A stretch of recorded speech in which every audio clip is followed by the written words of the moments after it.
الحمد لله نحمده ونستعينه ونستغفره ونؤمن به ونتوكل عليه ونعوذ بالله من شرور أنفسنا ومن سيئات أعمالنا من يهده الله فلا مضل له ومن يضلله فلا هادي له ونشهد أن لا إله إلا الله وحده لا شريك له ونشهد أن سيدنا وحبيبنا ومولانا محمدا عبده ورسوله الذي أرسله بالحق بشيرا ونذيرا وداعيا إلى الله بإذنه وسراجا منيرا أما بعد فقد قال الله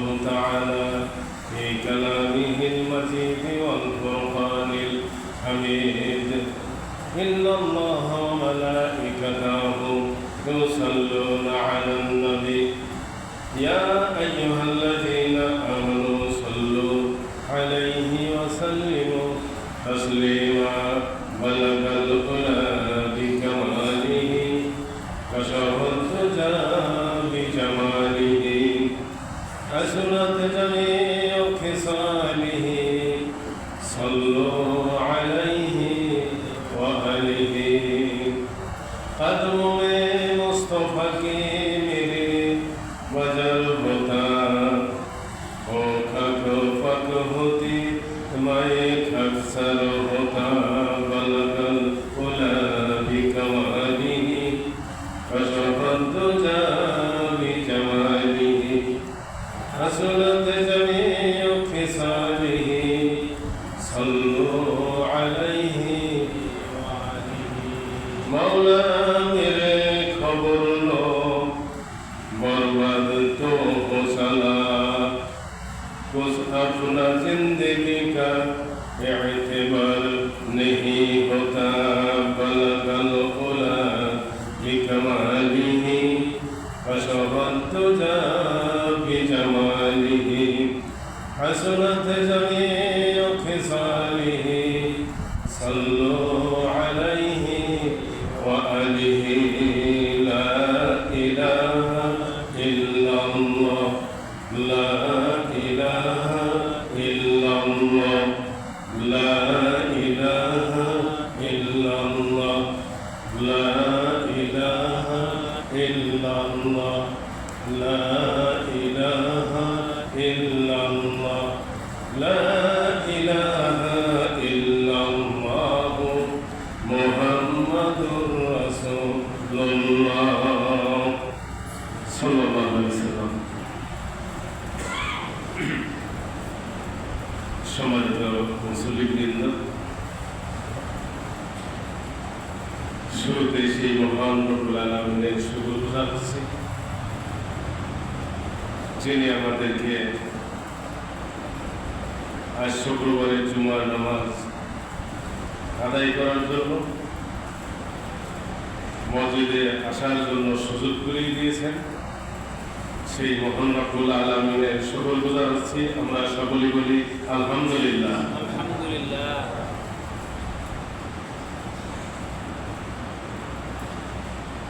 আমরা তার সামনে দরুদ ও সালাম পাঠ করব। এই রবিউল মাসে যার জন্মগ্রহণ হয়েছে গোড়া দুনিয়ার মুক্তির দিশারি বিশ্ব মানবতার মহামানব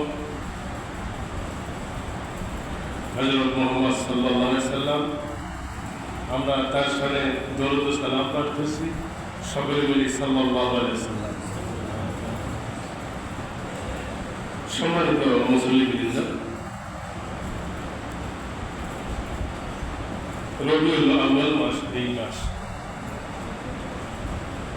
আমি আলোচনা করব আজ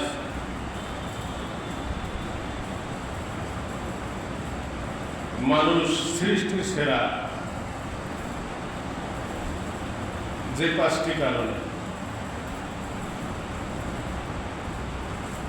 যে 5টি কারণে মানুষ সৃষ্টির সেরা, এই বিষয় নিয়ে আলোচনা করব।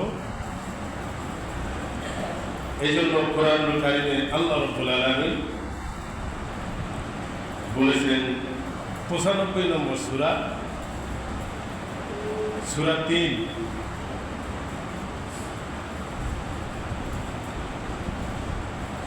লাকাদ খালাকনাল ইনসানা ফি আহসানি তাকওয়িম। আল্লাহ মানুষকে সর্বোত্তম ভাবে সৃষ্টি করেছেন, তৈরি করেছেন, সর্বোত্তম ভাবে আল্লাহ মানুষকে পয়দা করেছেন। আয়াতের অর্থ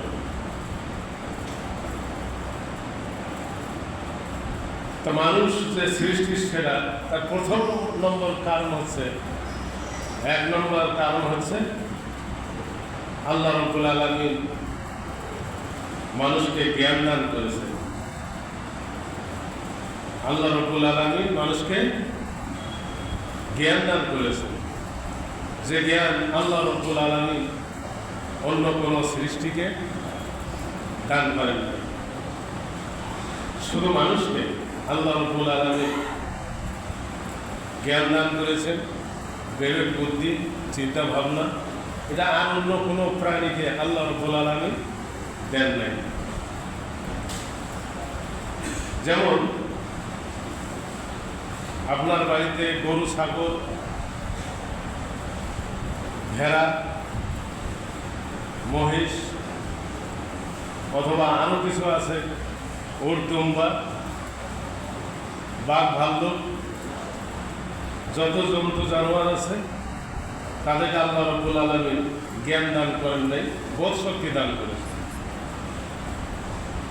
আপনার বাড়িতে আপনার গোয়ালে যে গরু আছে, যে ছাগল আছে, এই গরু ছাগলকে যদি কোনো জমির কিনারায় ছেড়ে দিয়ে যদি বলেন যে আমি বরেতি মসজিদের ইমাম বা আমি ওই মসজিদের ইমাম, তোকে আমি এখানে ছাড়ি দিয়ে গেলাম, অন্যের জমিতে কোনো ক্ষেত্রে তোমার খাওয়া যাবে না, এই কথা বলে যদি গরু, ছাগল, ভেড়াকে যদি রেখে আসা যায়, ছেড়ে দিয়ে আসা যায়, আপনারা বলেন ওই গরু, উট, দুম্বা, ভেড়া, ছাগল ক্ষেত খাবে না ওই মালিকের কথা মোতাবেক ওখানে থাকবে? ক্ষেত খাবে না, অন্যত্র যাবে না। কেন যাবে? আল্লাহ রাব্বুল আলামিন তাকে ওই জ্ঞানটা দান করেন নাই। কারণ কি? মানুষকে আল্লাহ রাব্বুল আলামিন জ্ঞান দান করেছেন, কিন্তু ওই গরু, ছাগল, উট, দুম্বাকে জ্ঞান দান করেন নাই।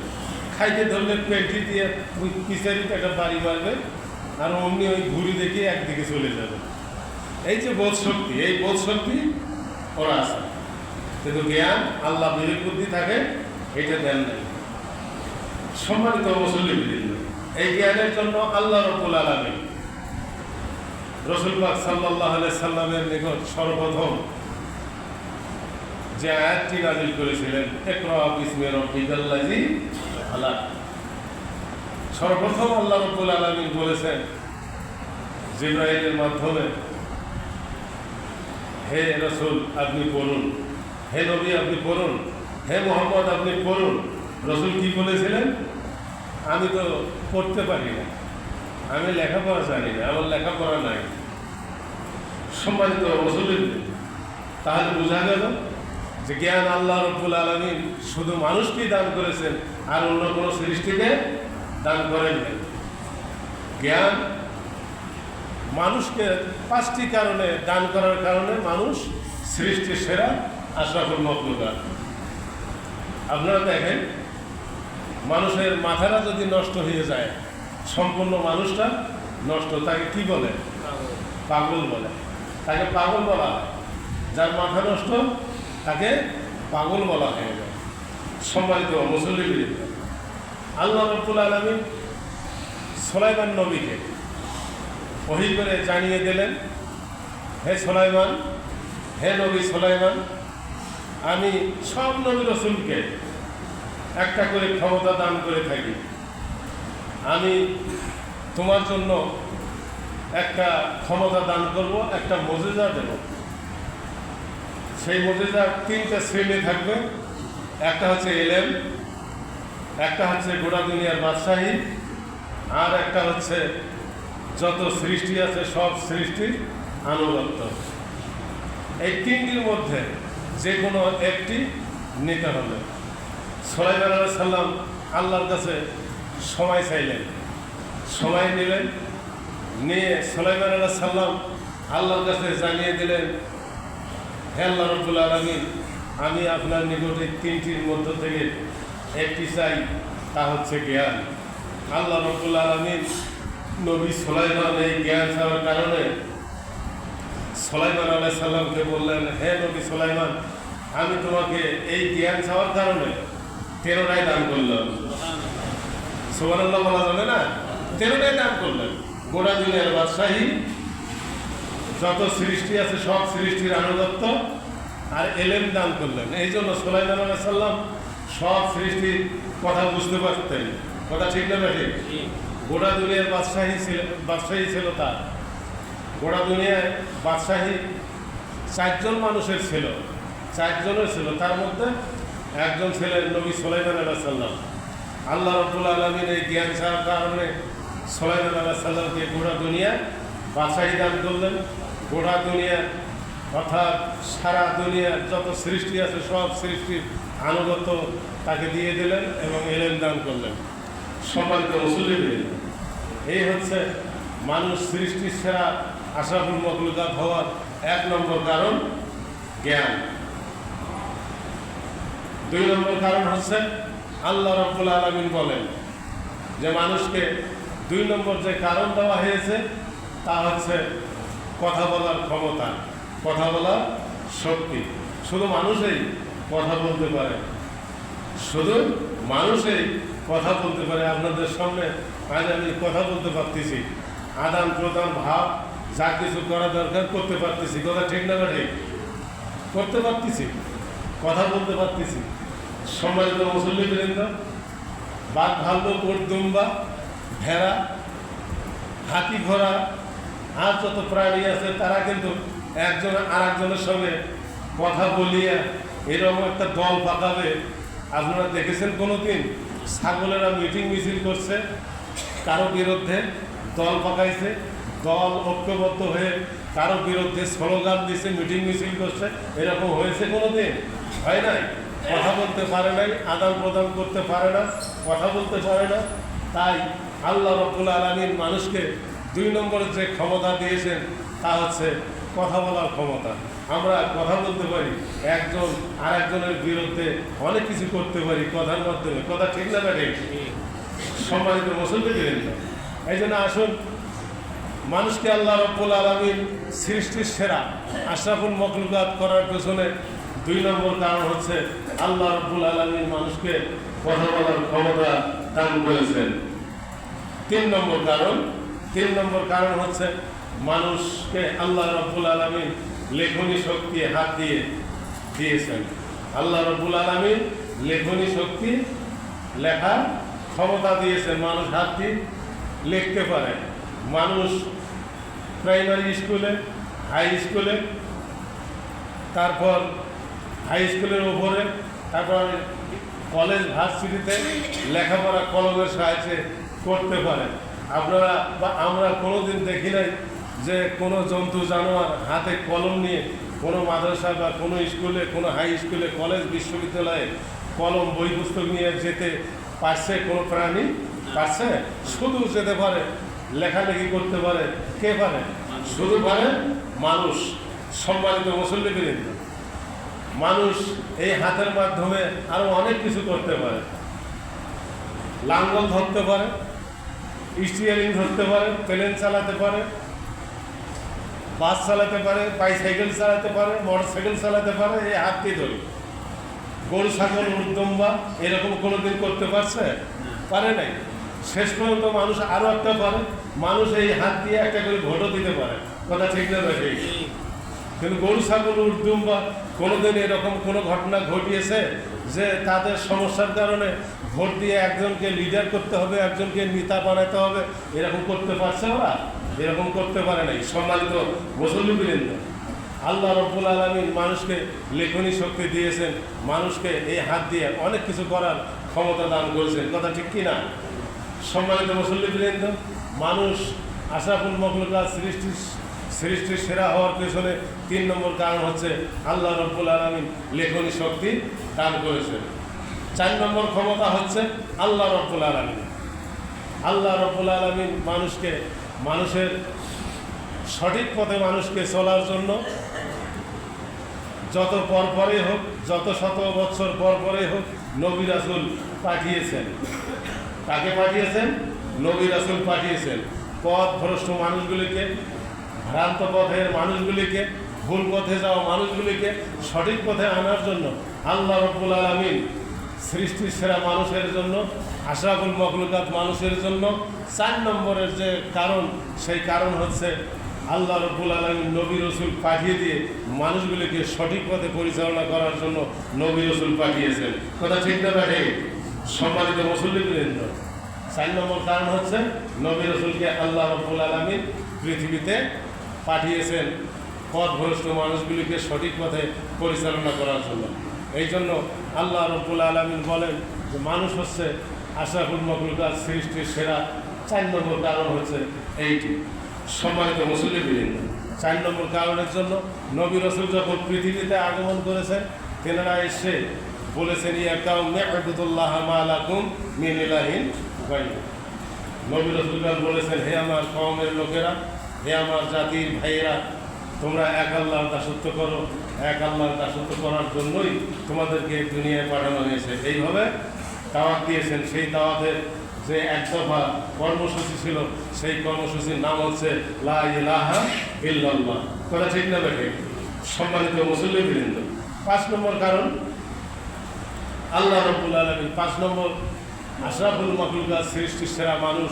5 নম্বর কারণ হচ্ছে আল্লাহ রাব্বুল আলামিন নবী রাসূল পাঠিয়ে দিয়ে শেষ করেন নাই। নবী রাসূলের মাধ্যমে ওহী করেছেন, কিতাব নাযিল করেছেন, যে কিতাব সমস্ত নবী রাসূলদের উপর এসেছিল এবং আমাদের নবীর কাছেও এসেছে। সেই কিতাবের নাম হচ্ছে কোরআনুল কারীম। কথা ঠিক না ভাই? সম্মানিত মুসল্লিবৃন্দ, এই জন্য আল্লাহ রাব্বুল আলামিন বলেন সৃষ্টির সেরা মানুষ। 5 নম্বর কারণ হওয়ার কারণ হচ্ছে যে আল্লাহ নবী রাসূলদের ওপর ওহী করে নাজিল করেছেন কিতাব, আর আমাদের ওপর যে কিতাব নাজিল করা হয়েছে তার নাম হচ্ছে কোরআনুল কারীম। সম্মানিত মুসল্লিবৃন্দ, এই 5টি সৃষ্টির সেরা মানুষ। প্রথমত এই 5টি মেইন হচ্ছে, এই 5টি কারণেই সৃষ্টির সেরা মানুষ হওয়ার এই 5টি কারণ। আল্লাহ রাব্বুল আলামিন বলেন, এই কিতাব নাজিল করে দিয়েছেন। কিতাবে আল্লাহ রাব্বুল আলামিন বলেছেন কিতাবুন আনজালনা ইলাইকা লিতুখরিজান নাসা মিনাজ জুলুমাতি ইলান নূর। এই কিতাব কি করবে? যে কিতাব নবী রাসূলকে পাঠালেন, কিতাব পাঠালেন আল্লাহ রাব্বুল আলামিন। এই কিতাব দেওয়ার কারণ হচ্ছে যে এই কিতাব গাইড, এই কিতাব মানুষকে নিয়ন্ত্রণে রাখবে। মানুষ ভুল পথে পরিচালিত না হয়ে সঠিক পথে আসবে।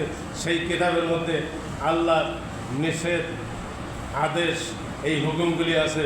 নবী রাসূলগণ এই কথাগুলি মানুষের কাছে প্রচার করেছেন, বা আমরাও করে থাকি। আল উলামা ওয়ারিসাতুল আম্বিয়া, নবী রাসূলদের ওয়ারিস যারা। কথা ঠিক না বেঠে? সম্মানিত মুসল্লিবৃন্দ, কিতাবুন আনজালনাহু ইলাইকা লিতুখরিজান নাসা মিনাজ জুলুমাতি ইলান নূর। আল্লাহ রাব্বুল আলামিন বলেন এই কিতাব নাযিল করার উদ্দেশ্য হচ্ছে মানুষকে অন্ধকার থেকে আলোর দিকে নিয়ে আসা। মানুষকে অন্ধকার থেকে আলোর দিকে নিয়ে আসা। তাই আল্লাহ রাব্বুল আলামিন বলেন মা আনজালনা আলাইকাল কোরআনা লিতাশকা। আর এই কিতাব পাওয়ার পর, এই কোরআনের হুকুম পালন করার পর কেহ হতভাগ্য হয়ে থাকবে। আল্লাহ বলেন এজন্য আমি আল্লাহ রাব্বুল আলামিন কোরআনুল কারীম দুনিয়াতে মানুষের উপর আমার রাসূলের মাধ্যমে পাঠাইনি। কথা ঠিক কি না? সম্মানিত মুসল্লিবৃন্দ, এই জন্য এই বিষয়গুলি জানতে হলে আমাদেরকে আসতে হয়, আগে মসজিদে আগেই আসতে হয়। কারণ হচ্ছে আগে যদি না আসি, শুরুতে যে সব কথা বলা হবে, হয়তো আপনারা এই 5টি কারণের অনেকেই 5টি কারণ আপনাদের শোনা হয় নাই, জানাও হবে না, স্মরণও থাকবে না। কথা ঠিক কি না? এই জন্য উপস্থিত যদি আমরা আগে হতে পারি, রাসূল সাল্লাল্লাহু আলাইহি সাল্লাম বলেছেন কোনো মানুষ যদি শিক্ষা গ্রহণের উদ্দেশ্যে আগে যদি উপস্থিত হতে পারে সেই জায়গায়, সেই জায়গাটাকে জিকিরের মজলিস বলা হয়, সেই জায়গাটাকে আল্লাহ স্মরণের মজলিস বলা হয়, সেই জায়গাটিকে আল্লাহ রব্বুল আলামিন জান্নাতের জায়গা হিসেবে ঘোষণা দেন, সেই জায়গাটিকে আল্লাহ রব্বুল আলামিন জান্নাতের জায়গা হিসেবে ঘোষণা দেন। সাহাবায়ে কেরাম জান্নাতি জায়গা জানতে চেয়েছিলেন রসুলের কাছে। রসুল সাল্লাল্লাহু আলাইহি সাল্লাম বলেছিলেন, যেখানে কোরআন হাদিসের আলোচনা হয় ওই জায়গাটা জান্নাতের জায়গায় পরিণত হয়ে যায়। সম্মানিত মুসল্লি, আপনারা যখন শিক্ষার উদ্দেশ্যে যখন মসজিদে আসবেন, কোথাও যাবেন, রসুল সাল্লাল্লাহু আলাইহি সাল্লাম বলেছেন যে যখন বাড়ি থেকে বের হলেন, বাড়ি থেকে বের হওয়ার পর সেই জায়গাতে উপস্থিত হয়ে ওখান থেকে যতক্ষণ পর্যন্ত আপনার বাড়িতে ফিরে না যাবেন ততক্ষণ পর্যন্ত আপনার ওপর আপনার আমলনামায় সওয়াব লিখতেই থাকা হবে, আপনার আমলনামায় সওয়াব লিখতেই থাকা হবে। রসুল সাল্লাল্লাহু আলাইহি সাল্লাম বলেছেন, মান তাফাক্কারা সাআতান ফি খালকিল্লাহি খায়রুম মিন ইবাদাতি সিত্তিনা সানা। কোরআন হাদিসের আলোচনা, আল্লাহ এবং রসুলের আলোচনাকে কেন্দ্র করে যখন কথাবার্তা হয়, গবেষণা হয়, চিন্তা হয়, রসুল সাল্লাল্লাহু আলাইহি সাল্লাম বলেন 1 ঘন্টা আলোচনা শুনলে, 1 ঘন্টা আলোচনা করতে বললে 60 বছর নফল ইবাদত করলে যে সওয়াব হবে সেই সওয়াব বান্দার আমলনামায় লিখে দেওয়া হবে। এটা কি কম কথা নাকি? এর মধ্যে এরকমও থাকতে পারে যে আল্লাহ রব্বুল আলামিন এই ওসিলায় আরও অনেক কিছু মাফ করে দিতে পারেন। সম্মানিত মুসল্লিবৃন্দ, রসুল সাল্লাল্লাহু আলাইহি সাল্লাম বলেন, জিকিরের মজলিসে আল্লাহর ফেরেশতা কিছু কিছু ফেরেশতা দল বেঁধে গোটা দুনিয়া বিচরণ করতে থাকেন, দল বেঁধে গোটা দুনিয়া বিচরণ করতে থাকেন। বিচরণ করতেই, চলাফেরা করতেই হঠাৎ করে দেখেন কোথাও জিকিরের মজলিস, আল্লাহ এবং রসুলের কথা নিয়ে আলোচনা হচ্ছে, ফেরেশতারা তখন সেই জায়গায় আটকিয়ে যান, একে অপরকে ডেকে বলেন, তোমাদের উপর যে দায়িত্ব আছে সেই দায়িত্ব পালন করো। রসুল সাল্লাল্লাহু আলাইহি সাল্লাম বলেন, প্রথম আসমান পর্যন্ত আল্লাহর রহমতের ফেরেশতারা এই মানুষগুলির জন্য রহমতের বেষ্টনী দিয়ে ঘেরাও করে দাঁড়িয়ে থাকেন এবং এই জিকিরের মজলিসের হেফাজতের দায়িত্বে রহমতের ফেরেশতারা থাকেন আর আল্লাহর কাছে ফরিয়াদ করেন, আল্লাহ তোমাকে নিয়ে যারা চিন্তা ভাবনা গবেষণা করতেছেন তাদের জীবনের সব গুনাহগুলি আল্লাহ তুমি মাফ করে দাও। সম্মানিত মুসল্লিবৃন্দ, শুধু তাই নয়, আল্লাহ রব্বুল আলামিন ফেরেশতাদেরকে জিজ্ঞাসা করে, তোমরা কি দেখতেছো? যে আমরা এই জিকিরের মজলিস দেখতেছি, সেখানে তোমাকে নিয়ে, আল্লাহ তোমার রাসূলকে নিয়ে আলোচনা সমালোচনা অর্থাৎ গবেষণা চলছে। আল্লাহ রব্বুল আলামিন বলেন, কি নিয়ে সেখানে আলোচনা চলছে? জান্নাত পাওয়ার আশা নিয়ে আলোচনা চলছে। আল্লাহ জিজ্ঞাসা করেন, আমার বান্দারা কি জান্নাত দেখেছে? ফেরেশতারা বলেন, আল্লাহ তোমার বান্দারা জান্নাত দেখে না। আল্লাহ রব্বুল আলামিন বলেন, জান্নাত তারা দেখলো না, তাহলে কি আশায় তারা এই কাজ করতেছে? জান্নাত পাওয়ার আশাই করতেছে। তারপরে বলেন আল্লাহ রব্বুল আলামিন ফেরেশতাদেরকে, আমার ফেরেশতারা, আমার বান্দারা কোনো কিছু ভয়, কোনো কিছু আশ্রয় এরকম চাইতেছে? ফেরেশতারা বলেন, হ্যাঁ হে আল্লাহ, জাহান্নাম থেকে, জাহান্নামের আশ্রয়ের জন্য আল্লাহ তোমার সাহায্য কামনা করতেছে। আল্লাহ বলেন, আমার বান্দারা কি জাহান্নাম দেখেছে? ফেরেশতারা বলেন, আল্লাহ তোমার বান্দারা জাহান্নাম দেখে না। আল্লাহ রব্বুল আলামিন বলেন, যদি আমার জাহান্নাম দেখতো তাহলে কি অবস্থা হতো? তখন ফেরেশতারা বলেন যে আল্লাহ, জাহান্নাম যদি দেখতো তোমার বান্দারা আরও ভয় করতো। সম্মানিত মুসল্লিবৃন্দ, আল্লাহ রব্বুল আলামিন বলেন, ও ফেরেশতারা, তোমরা সাক্ষী থাকো তোমাদের কথা, তোমাদের এই সাক্ষী থাকার কারণে, এই কথা বলার কারণে, এই কথা স্বীকারোক্তি করার কারণে আমি আল্লাহ রব্বুল আলামিন আমার ওই বান্দাদের জীবনের সব গুনাহ মাফ করে দিলাম। সম্মানিত মুসল্লিবৃন্দ, ফেরেশতারা বলেন, আল্লাহ রব্বুল আলামিন, অনেকে তো এখানে উপস্থিত হওয়ার চিন্তা ভাবনা করে আসে নাই, কোনো কারণবশত ওই স্থানে জিকিরের মজলিসে বসে গেছে, তাদের কি অবস্থা হবে? আল্লাহ রব্বুল আলামিন বলেন, ওদেরকেও আমি আল্লাহ মাফ করে দিলাম। সম্মানিত মুসল্লিবৃন্দ, এখন আসুন যে কথা বলতেছিলাম যে আল্লাহ রব্বুল আলামিন মানুষকে 5টি কারণে সৃষ্টির সেরা হিসেবে ঘোষণা দিয়েছেন। তার যে 5টি কারণ, এই কারণ নিয়ে যদি আমরা সৃষ্টির সেরা হিসেবে এই দুনিয়ায় জীবনযাপন যদি করতে না পারি, তাহলে আমরা জবাবদিহিতার মধ্যে পড়বো কিনা? আপনারা কথা বলেন, পড়বো কিনা? পড়বো না? আমরা অবশ্যই পড়বো।